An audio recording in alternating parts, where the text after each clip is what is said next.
तिथे गेल्या 4 दिवसांपासून साताऱ्यात मुसळधार पाऊस कोसळतोय, त्यामुळे जनजीवन विस्कळीत झालं। या पावसामुळे अनेक घरं, झाडं पडली, जनावरांचे जीव गेले, अनेकांच्या घरांमध्ये पाणी शिरलं, ओढे नाले तुडुंब भरून वाहू लागले। इथलाही आढावा घेतलाय आमच्या स्थानिक प्रतिनिधींनी। सातारा जिल्ह्यात गेल्या 4 दिवसापासून पावसानं धुमाकूळ घातल्याचं चित्र पाहायला मिळते।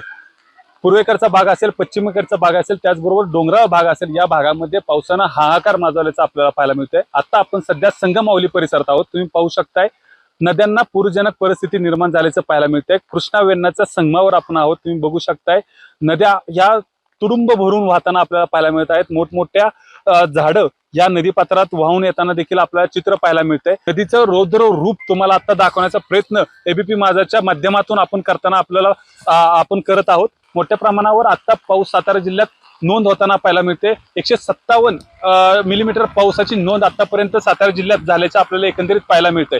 कॅमेरामन ओमकार सह वैभव बोडके, एबीपी माझा, सातारा। एबीपी माझा, उघडा डोळे बघा नीट।